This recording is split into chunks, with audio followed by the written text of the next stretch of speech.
नमस्कार। Hindi dictation YouTube channel पर आप सभी का स्वागत है। रेडी हो जाइए 5 सेकंड में।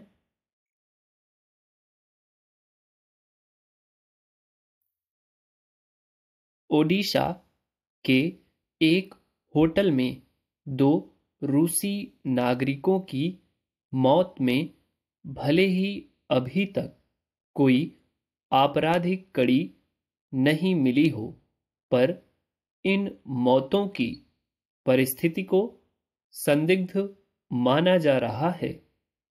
रूसी सांसद पावेल एंटोव और व्लादिमीर बिडेनोव दोस्त थे और राष्ट्रपति व्लादिमीर पुतिन के आलोचक माने जाते थे। पोस्टमार्टम रिपोर्ट में एंटोव की मौत के लिए आंतरिक चोट को जिम्मेदार माना गया। हालांकि खिड़की से गिरने के बावजूद शरीर पर किसी चोट के निशान नहीं पाए गए। यह भी सामने आया कि पुलिस ने निर्धारित प्रक्रिया का पालन नहीं किया और विसरा सुरक्षित नहीं रखा जा सका। इसलिए आत्महत्या की थ्योरी को संदिग्ध माना जा रहा है और राज्य सरकार ने विस्तृत जांच के आदेश दिए हैं। जांच रिपोर्ट के नतीजे बाद में आएंगे, पर इन मौतों को भारतीय खुफिया एजेंसियों के लिए विशेष संदेश के तौर पर देखा जाना चाहिए। पुतिन के आलोचकों की संदिग्ध परिस्थितियों में मौत होने का लंबा इतिहास है। हाल ही में एक रूसी तेल कंपनी के चेयरमैन की भी अस्पताल की खिड़की से गिरकर मौत हो गई थी। वह भी पुतिन के आलोचक थे और यूक्रेन से सेना को लौटाने की पैरवी कर रहे थे। न सिर्फ रूस बल्कि अमेरिका और इज़राइल जैसे कई देश अंडरकवर ऑपरेशन के जरिए विरोधियों को ठिकाने लगाने के लिए कुख्यात रहे हैं। आमतौर पर ऐसे ऑपरेशन उन देशों में किए जाते हैं जहां की खुफिया एजेंसियां मजबूत नहीं हैं। निश्चित रूप से भारतीय खुफिया एजेंसियां अपनी ऐसी छवि नहीं चाहेंगी। यह सच है कि हमारी खुफिया एजेंसियां ज्यादातर ध्यान आतंकी गतिविधियों को रोकने में लगाती हैं, लेकिन अब नए तरह के खतरों पर भी उन्हें ध्यान केंद्रित करना होगा।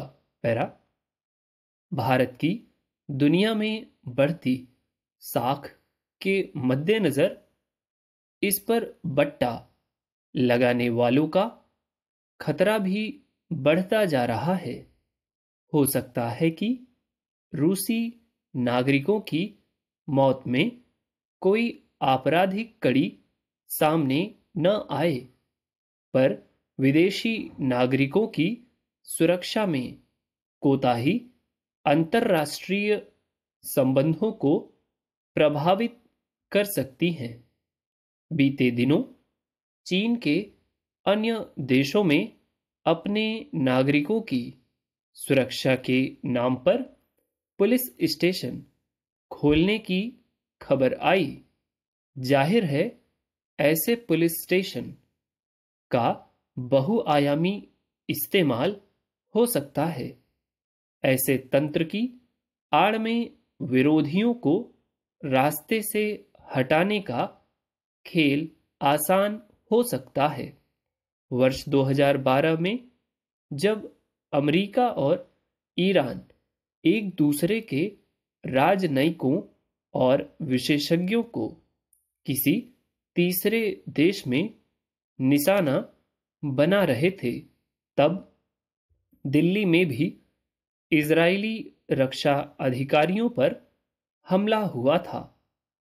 कहने का अर्थ यह कि बदलते कूटनीतिक संबंधों के मद्देनजर हमें पहले से ज्यादा चाक चौबंद होने की जरूरत है। अब इस डिक्टेशन को थोड़ा फास्ट स्पीड में लिखेंगे, रेडी हो जाइए।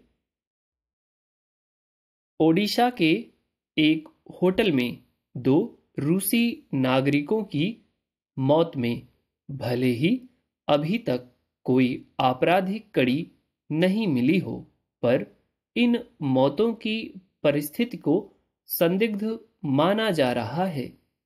रूसी सांसद पावेल एंटोव और व्लादिमीर बिडेनोव दोस्त थे और राष्ट्रपति व्लादिमीर पुतिन के आलोचक माने जाते थे।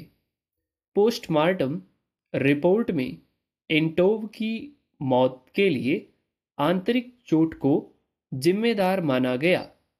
हालांकि खिड़की से गिरने के बावजूद शरीर पर किसी चोट के निशान नहीं पाए गए। यह भी सामने आया कि पुलिस ने निर्धारित प्रक्रिया का पालन नहीं किया और विसरा सुरक्षित नहीं रखा जा सका। इसीलिए आत्महत्या की थ्योरी को संदिग्ध माना जा रहा है और राज्य सरकार ने विस्तृत जांच के आदेश दिए हैं। जांच रिपोर्ट के नतीजे बाद में आएंगे, पर इन मौतों को भारतीय खुफिया एजेंसियों के लिए विशेष संदेश के तौर पर देखा जाना चाहिए। पुतिन के आलोचकों की संदिग्ध परिस्थितियों में मौत होने का लंबा इतिहास है।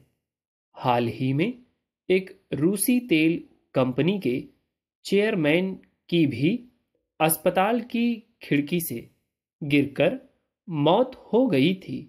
वह भी पुतिन के आलोचक थे और यूक्रेन से सेना को लौटाने की पैरवी कर रहे थे।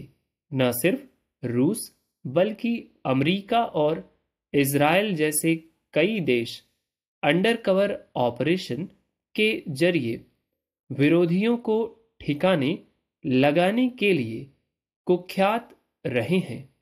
आमतौर पर ऐसे ऑपरेशन उन देशों में किए जाते हैं जहां की खुफिया एजेंसियां मजबूत नहीं हैं। निश्चित रूप से भारतीय खुफिया एजेंसियां अपनी छवि ऐसी नहीं चाहेंगी। यह सच है कि हमारी खुफिया एजेंसियों का ज्यादातर ध्यान आतंकी गतिविधियों को रोकने पर रहता है, लेकिन अब नए तरह के खतरों पर भी उन्हें ध्यान केंद्रित करना होगा। पैरा भारत की दुनिया में बढ़ती साख के मद्देनजर इस पर बट्टा लगाने वालों का खतरा भी बढ़ता जा रहा है। हो सकता है कि रूसी नागरिकों की मौत में कोई आपराधिक कड़ी सामने न आए, पर विदेशी नागरिकों की सुरक्षा में कोताही अंतर्राष्ट्रीय संबंधों को प्रभावित कर सकती है। बीते दिनों चीन के अन्य देशों में अपने नागरिकों की सुरक्षा के नाम पर पुलिस स्टेशन खोलने की खबर आई। जाहिर है, ऐसे पुलिस स्टेशन का बहुआयामी इस्तेमाल हो सकता है। ऐसे तंत्र की आड़ में विरोधियों को रास्ते से हटाने का खेल आसान हो सकता है। वर्ष 2012 में जब अमेरिका और ईरान एक दूसरे के राजनयिकों और वैज्ञानिकों की सॉरी को किसी तीसरे देश में निशाना बना रहे थे, तब नई दिल्ली में भी इजरायली रक्षा अधिकारियों पर हमला हुआ था। कहने का अर्थ यह कि बदलते कूटनीतिक संबंधों के मद्देनजर हमें पहले से ज्यादा चाक चौबंद होने की जरूरत है। उम्मीद है डिक्टेशन आपने लिख लिया होगा, और जो वर्ड आप ना लिख पाए हों उनकी प्लीज़ आउटलाइन अलग से बनाएं, वर्ड्स को देख लें, इसमें जो फॉरेन पर्सन के नाम हैं उनको आप देखिए, उनकी आउटलाइन बनाइए और थोड़ी सी प्रैक्टिस कर लीजिए। ठीक, फिर डिक्टेशन को लिखिए दोबारा से, यदि आप पहली बार में नहीं लिख पाए तो। कोई सुझाव है तो कमेंट बॉक्स ओपन रहता है, वहाँ पर आप ज़रूर लिखें। और वीडियो अच्छा लगे तो प्लीज़ लाइक करें और चैनल को सब्सक्राइब करें यदि आपने अभी तक नहीं किया है, और दूसरे साथियों के साथ या ग्रुप्स में वीडियो को ज़रूर शेयर करें। That's all, thank you.